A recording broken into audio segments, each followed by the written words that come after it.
दोस्तों हर हर महादेव, राधे राधे, जय श्री कृष्ण, जय माता लक्ष्मी। दोस्तों यह वीडियो ध्यान से देखना। धनतेरस के दिन खरीद लेना, यह एक चीज 13 गुना बढ़ जाएगा। प्रभाव पूरे साल होगी, धन की वर्षा नहीं सताएगी। गरीबी, अगर आप भी गरीबी से लंबे समय से गुजर रहे हैं, परेशान हो चुके हैं, आप चाहते हैं कि ये जिद्दी रूपी पापी रूपी गरीबी आपसे कोसों दूर भाग जाए, तो वीडियो को ध्यान से देखना। आज की वीडियो में मैं आप लोगों को धनतेरस के दिन कुछ ऐसी सामग्री जिसे घर में खरीद करके लाने से 13 गुना ज्यादा धन की हमारे घर में बरकत होती है, प्रभाव बढ़ जाते हैं, ये जानकारी बताऊंगा। 99% लोग 99 नहीं तो कम से कम 90% लोग गलती करते हैं। धनतेरस के दिन कुछ ऐसी सामग्री घर में खरीद करके ले आते हैं जिससे कि धन की घर में आपके बढ़ोतरी होने की वजह धन ठगना शुरू हो जाता है, अर्थात ये सामग्री धन का नाश करती है। तो इस वीडियो में मैं आप लोगों को बताऊंगा कि क्यों मानते हैं धनतेरस, आखिर क्यों मनाते हैं धनतेरस मनाने के पीछे क्या कारण है, और धनतेरस के दिन हमें कौन सी सावधानी बरतनी चाहिए, क्योंकि धनतेरस के दिन माता लक्ष्मी प्रत्येक मनुष्य के द्वार पर धन देने स्वयं जाती हैं, जिससे मां लक्ष्मी आपके घर में बिना हिचकिच, बिना किसी भी रुकावट के आपके घर में आ जाए, ये भी जानकारी बताऊंगा। अगर आप भी माता लक्ष्मी को सच्चे दिल से मानते हैं, आप चाहते हैं कि माता लक्ष्मी आपके घर में आ जाएं, आपकी गरीबी को मिटा दे, तो कमेंट बॉक्स में जय माता लक्ष्मी जरूर लिखना, और अपने फायदे के लिए वीडियो को ध्यान से जरूर देखना। अधूरा ज्ञान हमेशा खतरनाक साबित होता है। दर्शकों, वीडियो को ध्यान से देखा करें। एक ही वीडियो आपकी गरीबी मिटाने में बिल्कुल ही परिपूर्ण है, अर्थात ये पावरफुल साबित हो सकती है। ध्यान से सुनना। तो धनतेरस 2023 में कब है? तो पंचांग के अनुसार इस साल धनतेरस 10 नवंबर 2023 में है। 10 नवंबर को शुक्रवार के दिन पड़ रही है, 2023 में है। आइए जानते हैं धनतेरस क्यों मनाते हैं। तो धनतेरस मनाने के पीछे बहुत सारी पौराणिक कथाएं हैं, इसमें से मैं 2 कथाएं आप लोगों को बताऊंगा। दोस्तों, माना जाता है कि भगवान धनवंतरी इस दिन समुद्र मंथन के दौरान हाथ में अमृत का कलश लेकर के प्रकट हुए थे। धनवंतरी देवताओं के वैद्य है, और जो धनवंतरी है भगवान विष्णु जी के ही अवतार हैं। ये हमारे गुरु के द्वारा हमें जानकारी प्राप्त हुई थी, लेकिन ये धनवंतरी हैं, ये भगवान विष्णु जी के ही अवतार हैं, लेकिन लोगों को इनके बारे में पता नहीं होता, क्योंकि भगवान विष्णु को पालनहार कहा जाता है। धनवंतरी जी क्या है? ये वैद्य है, ये लोगों का पालन करते हैं, लोगों को जो बीमारी से दूर करने का काम करते हैं। ये भगवान विष्णु के अवतार है, इसे गांठ बांध करके रख लेना, बाद में ये जानकारी बाद में काम आएगी। तो आइए जानते हैं आखिर धनतेरस क्यों मनाते हैं, इसके पीछे क्या पौराणिक कथा है। तो एक समय भगवान विष्णु मृत्यु लोक में विचरण करने के लिए जा रहे थे। लक्ष्मी जी ने भी साथ में चलने का आग्रह किया। भगवान विष्णु बोले कि यदि मैं जो बात कहूं वैसे ही मानोगी, तब तुम मेरे साथ में चलो। लक्ष्मी जी ने स्वीकार किया और भगवान विष्णु लक्ष्मी सहित भूमंडल पर आई। कुछ देर बाद एक स्थान पर भगवान विष्णु लक्ष्मी से बोले, जब तक मैं ना जाऊं, अर्थात जब तक मैं वापस ना आ जाऊं, तुम यहां पर ठहरो। मैं दक्षिण दिशा की ओर जा रहा हूं, तुम इधर मत देखना। कथा ध्यान से सुनना। इस कथा को सुनने मात्र से व्यक्ति की गरीबी एवं कंगाली मिटती है। ध्यान से कथा सुनने से आपको वो धन की प्राप्ति होगी जिसकी आप कल्पना नहीं कर सकते, ऐसा पुराणों में लिखा है। तो विष्णु जी के जाने पर लक्ष्मी जी को कौतूक उत्पन्न हुआ कि आखिर दक्षिण दिशा में क्या है जो मुझे भगवान विष्णु जी अर्थात मेरे पति मना कर रहे हैं। भगवान स्वयं दक्षिण दिशा में क्यों गए हैं? कोई रहस्य जरूर होगा।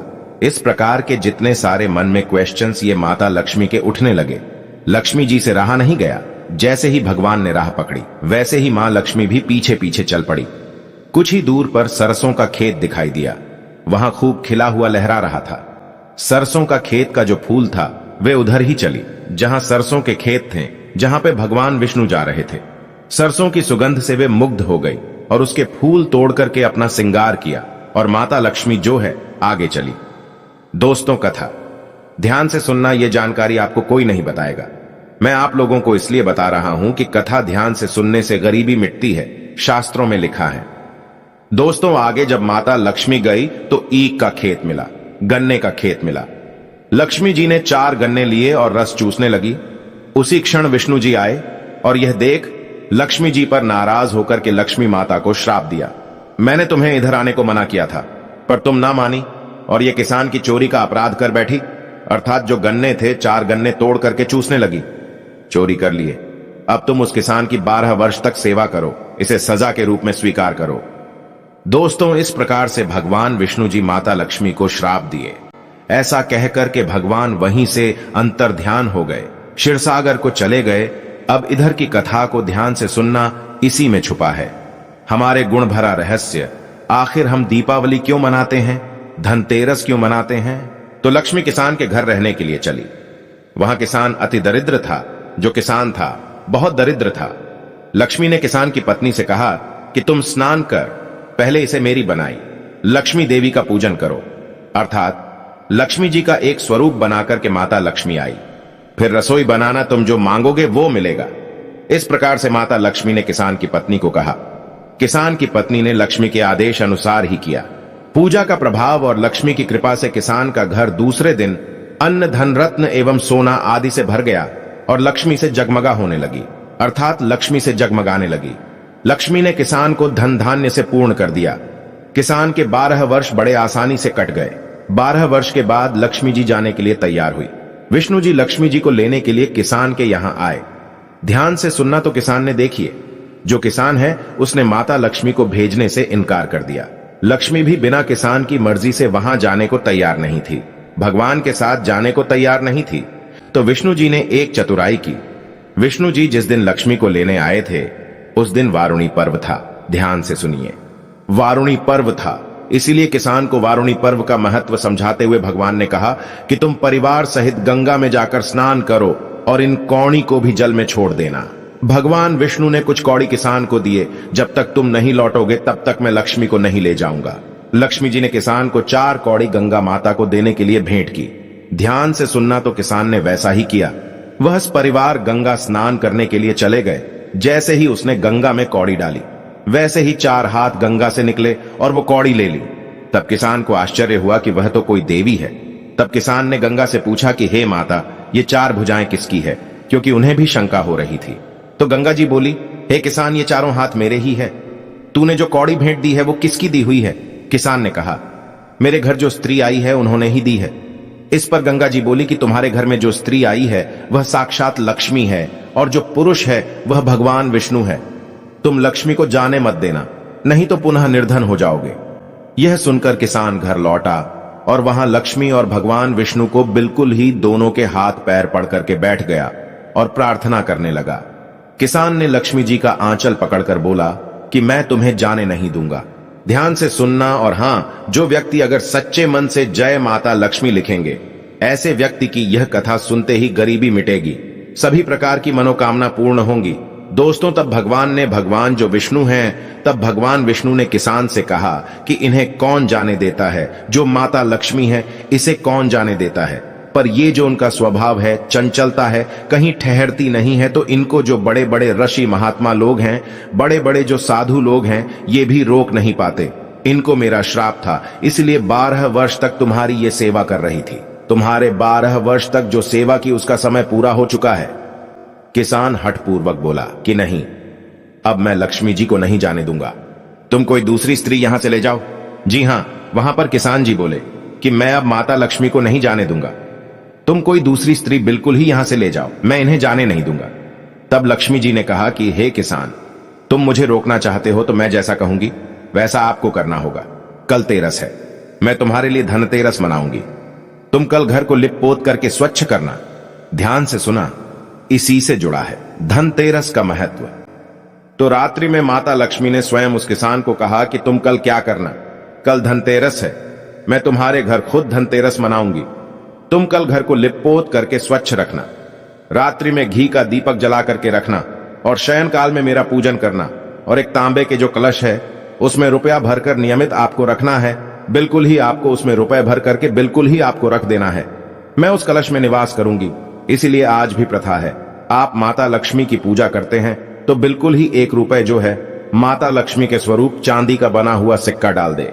चाहे 1 रुपए का सिक्का बिल्कुल ही उस कलश में डाला जाता है। दोस्तों, आज भी जब हम पूजा करते हैं माता लक्ष्मी की तो उसमें जरूर डालते हैं, किंतु तो पूजा के समय मैं तुम्हें दिखाई नहीं दूंगी। इस प्रकार से माता लक्ष्मी ने किसान से बोला, मैं इस दिन की पूजा करने से वर्ष भर तुम्हारे घर में, माता लक्ष्मी ने कहा कि मैं इस दिन अगर आप पूजा कर लोगे तो पूजा करने से वर्ष भर तुम्हारे घर से नहीं जाऊंगी। मुझे रखना है तो इसी तरह प्रतिवर्ष मेरी पूजा करना।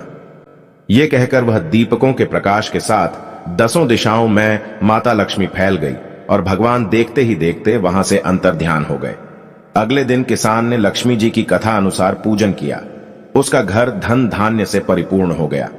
इसी भांति वह हर वर्ष तेरस के दिन लक्ष्मी जी की पूजन करने लगा। तो ये है धनतेरस त्योहार मनाने के पीछे का एक कारण। वीडियो लंबी हो गई है, लेकिन आज की वीडियो थोड़ी बड़ी हो सकती है, लेकिन संपूर्ण जानकारी बताऊंगा तो धर्मशास्त्र कहता है इस कथा को सुनने से व्यक्ति निर्धन नहीं होते। अब आइए मैं आप लोगों को बताना चाहूंगा 2023 में धनतेरस का पूजन मुहूर्त, शुभ मुहूर्त क्या है। तो धनतेरस का पूजन शुभ मुहूर्त 10 नवंबर को शाम 5:47 से शुरू होकर के शाम 7:43 तक रहेगा दोस्तों। लेकिन जो प्रदोष काल का समय है 10 नवंबर को शाम 5:46 से 8:25 तक, प्रदोष काल में अगर माता लक्ष्मी की पूजन करते हैं तो इसे अति उत्तम माना जाता है।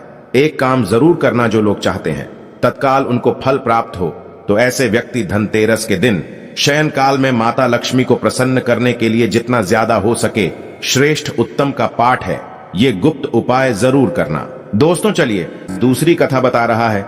छोटी सी कथा है, ये आपको समझ में आ जाएंगी। तो पुराणों के अनुसार जब देवता और राक्षस समुद्र मंथन कर रहे थे तब भगवान धन्वंतरी इसी दिन अपने भक्तों में अमृत का कलश लेकर के प्रकट हुए थे, इसलिए इस दिन उनका पूजन किया जाता है। धनतेरस के दिन धन के देवता कुबेर की विधि विधान से पूजन भी किया जाता है। मान्यता है कि जो व्यक्ति इस दिन धनवंतरी और कुबेर देवता की पूजन करता है उसे धन, यश और प्रतिष्ठा की प्राप्ति होती है। ऐसे व्यक्ति निरोग रहते हैं। चलिए जानते हैं कि अब हमें धनतेरस के दिन क्या नहीं खरीदना चाहिए, क्योंकि 90% लोग गलत चीजों का चयन करते हैं, जिससे उनके घर में धन आने की बजाय धन का नाश होने लगता है। क्योंकि आपको भी ये बात जानना जरूरी है, स्माइल फैमिलीज चैनल कभी आपके साथ बुरा नहीं होने देगा। हम सटीक और सच्ची जानकारी देते हैं, तो क्या ना खरीदें। तो धनतेरस के दिन बहुत से लोग स्टील के बर्तन घर में ले आते हैं। ध्यान से सुनना, इन्हें खरीदने से बचना चाहिए, जबकि इन्हें खरीदने से बचना चाहिए। स्टील जो है शुद्ध धातु नहीं है, इस पर राहु का प्रभाव ज्यादा होता है। आपको सिर्फ प्राकृतिक धातु ही खरीदना चाहिए। मानव निर्मित धातु में केवल पीतल ही खरीदा जा सकता है।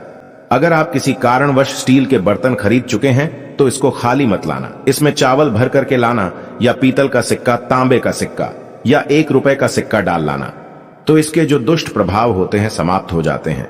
धनतेरस पर कुछ लोग जो है एल्यूमिनियम के बर्तन या फिर सामान भी खरीद लेते हैं। तो देखिए इस धातु पर भी राहु का प्रभाव अधिक होता है। एल्यूमिनियम को दुर्भाग्य का सूचक माना जाता है। त्योहार पर एल्यूमिनियम की कोई भी नई चीज घर में लाने से बचना चाहिए, और ला रहे हैं तो इस पर गुलाब का इत्र छिड़क करके लाना, तो इसके जो है दुष्ट प्रभाव समाप्त हो जाएंगे। दोस्तों ज्योतिष शास्त्र के अनुसार लोहे को शनि का कारक माना जाता है, तो इस लोहे से बनी चीजों को धनतेरस पर भूल करके नहीं खरीदना चाहिए। आप बोलेंगे गुरुजी धनतेरस के दिन वाहन खरीद करके लाते हैं, आप कैसे बोल रहे हैं। तो देखिए लोहे से कौन सी चीज बनी आपको नहीं खरीदना है। तो नुकीले जो धारदार हथियार है इसे नहीं खरीदना चाहिए। वाहन लक्ष्मी का स्वरूप होता है, हथियार काल का स्वरूप होता है। इस बात का थोड़ा सा विशेष ध्यान रखिए कि वाहन खरीद सकते हैं, वाहन खरीदना इस दिन सबसे उत्तम माना जाता है। धनतेरस पर कुछ लोग प्लास्टिक की बनी हुई चीज घर में खरीद करके ले आते हैं। बताना चाहूंगा प्लास्टिक बरकत नहीं देती। घर में बरकत चाहिए तो प्लास्टिक खरीद करके मत लाना। इसलिए धनतेरस पर प्लास्टिक से कुछ भी बना सामान घर में मत खरीद करके ले आना। मैं अंतिम चीज बता रहा हूं, इस चीज को भी मत लाना। फिर मैं आप लोगों को बताऊंगा क्या लाना चाहिए। धनतेरस के दिन यदि आप कोई बर्तन या कोई भी चीज खरीद करके ला रहे हैं, योजना बना रहे हैं, तो ध्यान रखना घर में खाली कोई बर्तन को मत लाना। उसमें कुछ ना कुछ चीज भर करके जरूर लाना, जैसे चावल है, धनिया है। यह कहा जाता है अगर कोई भी व्यक्ति बर्तन खरीदे तो बर्तन में कम से कम ज्यादा नहीं तो 1 किलो धनिया घर में खरीद करके लाइए। धनिया धन का प्रतीक माना जाता है।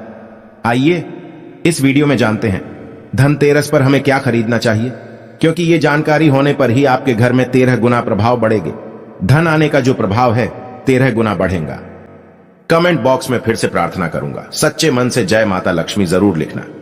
मैं माता रानी से प्रार्थना करूंगा कि सभी प्रकार की आपकी मनोकामना माता लक्ष्मी आपकी पूर्ण करें, आपकी गरीबी को जल्दी समाप्त करें। तो क्या खरीदना चाहिए? तो पहला है सोना खरीदना चाहिए। सोना क्यों खरीदना चाहिए, इसके पीछे भी एक कारण है। मैं सारी जानकारी इसलिए सभी दर्शकों को विस्तार से बता रहा हूं। हालांकि वीडियो लंबी हो जाएगी, लेकिन आप सभी दर्शकों के जो डाउट है, जो मन में क्वेश्चन है, वो क्लियर हो जाएं, ताकि आप भी इन चीजों को खरीदें। तो सोना क्यों खरीदना चाहिए? तो धनतेरस पर सोना खरीदने का एक महत्व है। लोक कथा के अनुसार एक राजा, ध्यान से सुनना, हिम का जो राजा है, हिम की बहू ने अपने पति की जान बचाई थी, जिसके बारे में कहा गया है कि वह अपनी शादी के चौथे दिन ही उनका पति मर जाना था, उनके पति को मर जाना था। ज्योतिषों का एक कथन सत्य होने वाला था, अर्थात ज्योतिषों ने भविष्यवाणी की कि जो राजा हिम की बहू है वह बिल्कुल ही कहा जाए तो शादी के चौथे दिन बिल्कुल उनके पति मर जाएंगे। तो उसने कुछ दिए जलाए, अपने पति के प्राण बचाने के लिए अपने घर के प्रवेश द्वार पर चांदी एवं सोने के आभूषण एवं सिक्के रख दिए। गहने और सिक्के के पूरे ढेर से परिवर्तित प्रकाश ने मृत्यु के स्वामी यमराज को उनके घर में प्रवेश करने और राजकुमार की जान लेने से रोक दिया।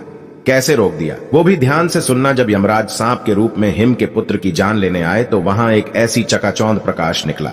सोना चांदी से आज भी देखना, सोने चांदी से चकाचौंध प्रकाश निकलता है तो चकाचौंध प्रकाश निकला।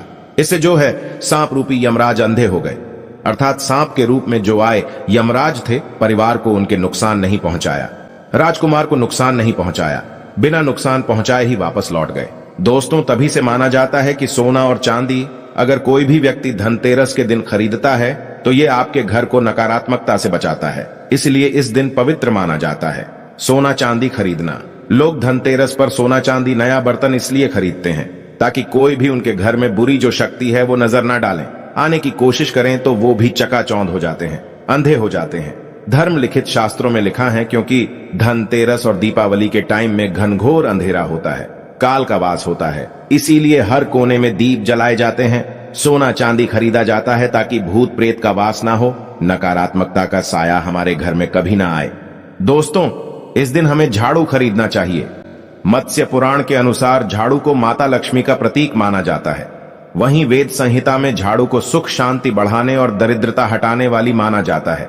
यही नहीं, मान्यता तो यह भी है कि धनतेरस के दिन अगर घर में नई झाड़ू लाए जाए तो धन संबंधी परेशानी में राहत मिलती है, क्योंकि झाड़ू को लक्ष्मी का स्वरूप माना जाता है।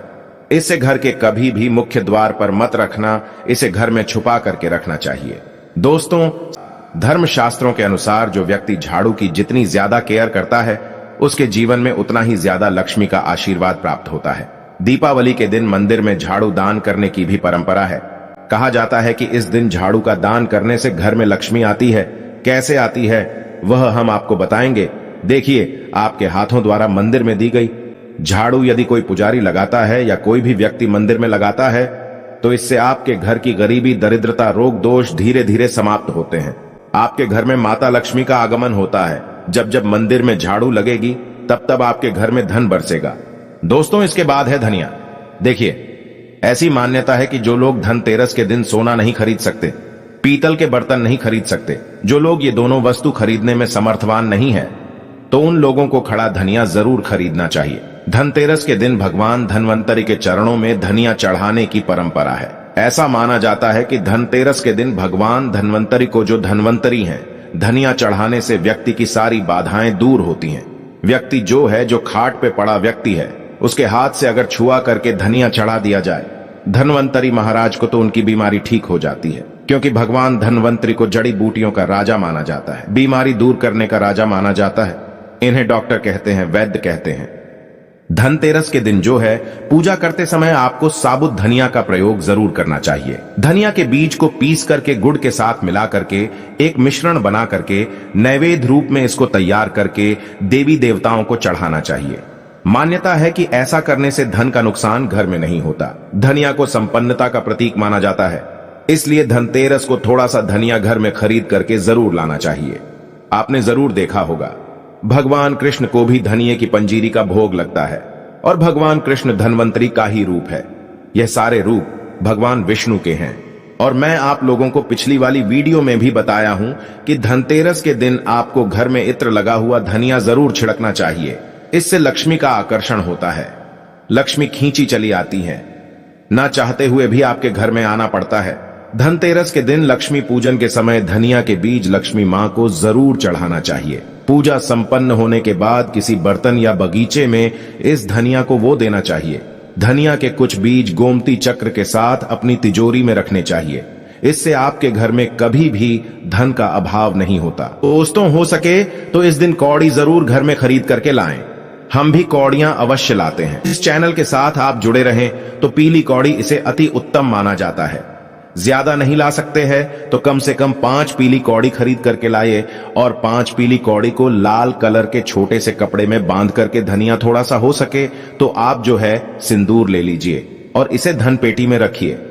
माता लक्ष्मी के श्री चरणों में समर्पित करके इनकी पूजा करने के बाद इसे धन पेटी में रखें। दोस्तों, इससे आपके घर में धन दौलत की बढ़ोतरी होती है। एक चीज और बताना चाहूंगा, कुछ लाएं या ना लाएं, धनिया तो ला रहे हैं, आपको गुलाब का इत्र इस दिन जरूर लाना चाहिए। गुलाब का इत्र क्यों लाना चाहिए? क्योंकि माता लक्ष्मी को गुलाब बहुत प्रिय है। गुलाब का इत्र इस दिन लाएंगे तो आपको पूरे अपने घर में गुलाब के इत्र का छिड़काव करना है। धनतेरस के दिन ऐसा माना जाता है। धनतेरस के दिन माता लक्ष्मी प्रत्येक मनुष्य के द्वार में धन वैभव लेकर के स्वयं खड़ी होती है। जिस घर में उनका स्वागत किया जाता है, उनका आदर किया जाता है, उस घर में माता लक्ष्मी बिना पूछे फिर प्रवेश कर जाती हैं। जो गुलाब का इत्र होता है बहुत ही सुगंधित होता है, माता लक्ष्मी को बहुत प्रिय है। जैसे आपको बहुत खीर प्रिय है, कोई आपको खीर बना करके आपके लिए रखे हैं और आपको वहां पर बुला रहे हैं तो बिल्कुल आपको जाना पड़ेगा। उसी प्रकार माता लक्ष्मी को आप जो है इत्र रखते हैं, सुगंधित इत्र का छिड़काव घर में कर देते हैं तो ना चाहते हुए भी जाना पड़ता है। तो ये थी छोटी सी जानकारी दर्शकों, किस प्रकार से धनतेरस क्यों मनाया जाता है, किस प्रकार धनतेरस के दिन हमें क्या खरीद करके लाना चाहिए, धनतेरस में क्या खरीदना शुभकारी होता है, फलकारी होता है। यह सब जानकारी आपको कैसी लगी कमेंट बॉक्स में लिखिए। जय माता लक्ष्मी। ऐसे ही ज्ञानवर्धक वीडियो देखने के लिए चैनल को सब्सक्राइब करें, लाइक करें। धन्यवाद।